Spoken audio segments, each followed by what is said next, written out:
We had not increased our pace. Jem knew as well as I that it was difficult to walk fast without stumping a toe, tripping on stones, and other inconveniences, and I was barefooted. Maybe it was the wind rustling the trees, but there wasn't any wind, and there weren't any trees except the big oak. Our company shuffled and dragged his feet, as if wearing heavy shoes.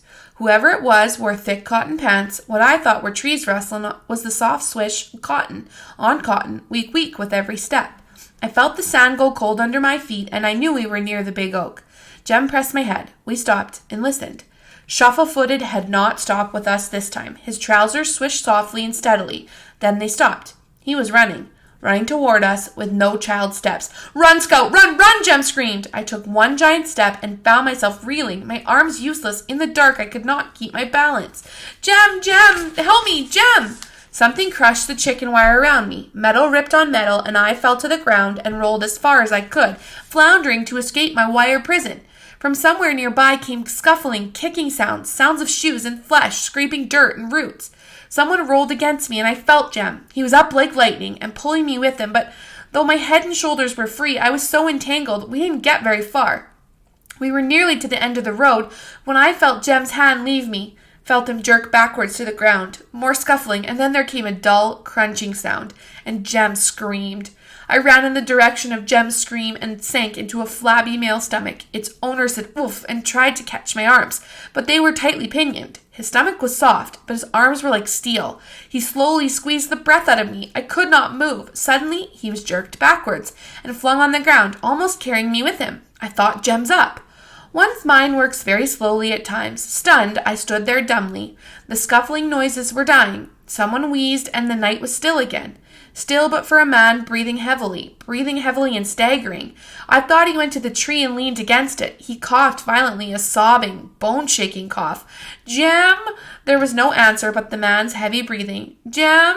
Jem didn't answer. The man began moving around as if searching for something. I heard him groan and pull something heavy along the ground.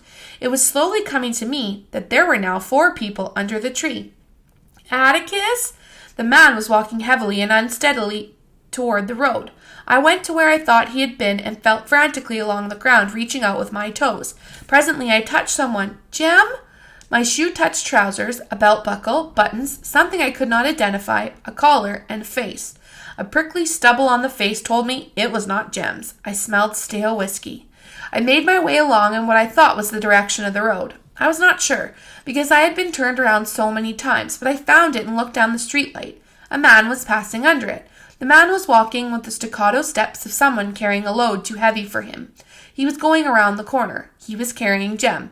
Jem's arm was dangling crazily in front of him. By the time I reached the corner, the man was crossing our front yard.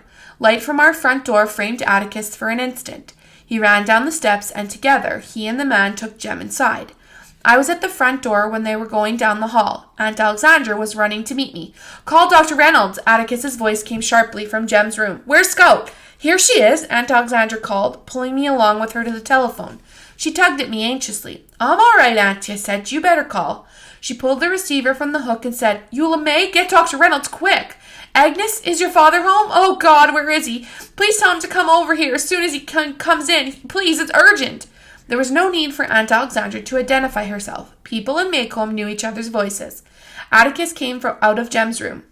The moment Aunt Alexandra broke the connection, Atticus took the receiver from her. He rattled the hook, then he said, "Eula May, get me the sheriff, please. Heck, Atticus Finch. Someone's been after my children. Jem's hurt, between here and the schoolhouse. I can't leave my boy. Run out there for me, please, and see if he's still around. Doubt if you'll find him now, but I'd like to see him if you do.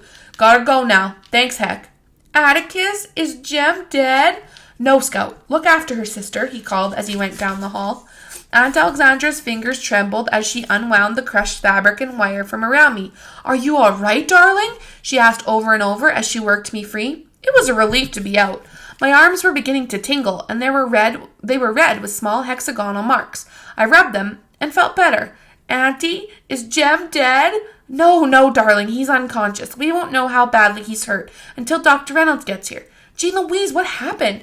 "I don't know." She left it at that. She brought me something to put on, and had I thought about it then, I would never have let her forget it. In her distraction, Auntie brought me my overalls. "Put these on, darling," she said, handing me the garments she most despised. She rushed back to Jem's room, then came to me in the hall. She patted me vaguely and went back to Jem's room. A car stopped in front of the house. I knew Dr. Reynolds' step almost as well as my father's.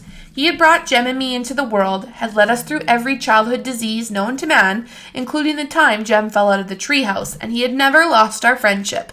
Dr. Reynolds said if we had been boil-prone, things would have been different, but we doubted it.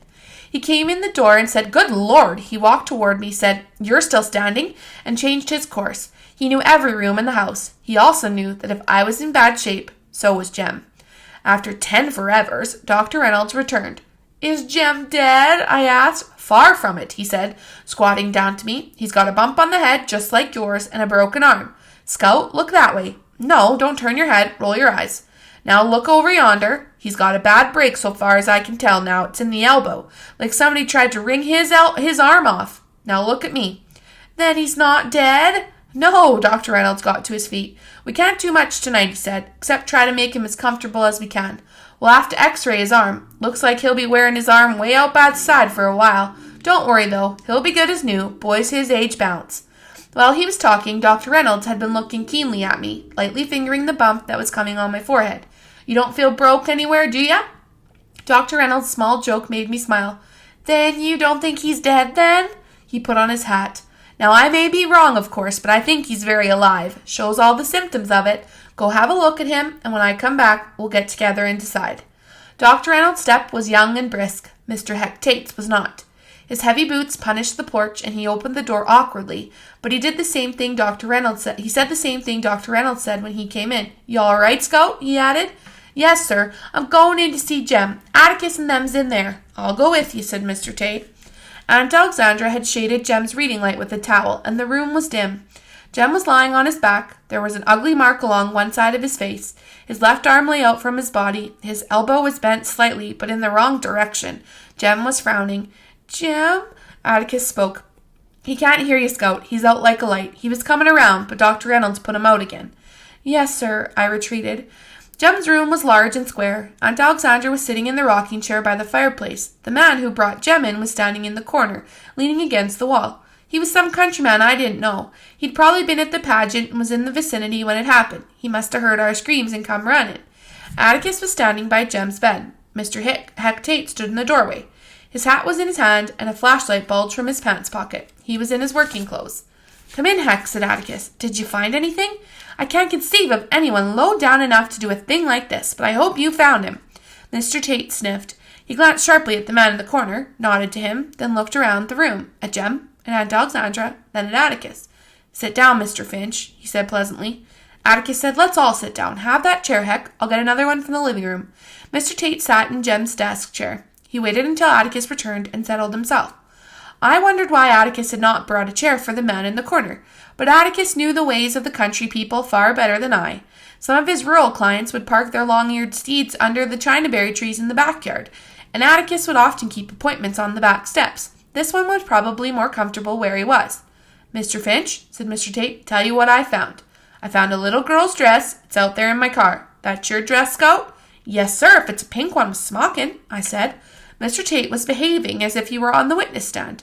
He liked to tell things his own way, untrammeled by state or defense, and sometimes it took him a while. "I found some funny-looking pieces of muddy-colored cloth. That's my costume, Mr. Tate." Mr. Tate ran his hands down his thighs. He rubbed his left arm and investigated Jem's mantelpiece. Then he seemed to be interested in the fireplace. His fingers sought his long nose. "What is it, Heck?" said Atticus. Mr. Tate found his neck and rubbed it. "Bob Ewell's lying on the ground down under that tree down yonder with a kitchen knife stuck up under his ribs. He's dead, Mr. Finch."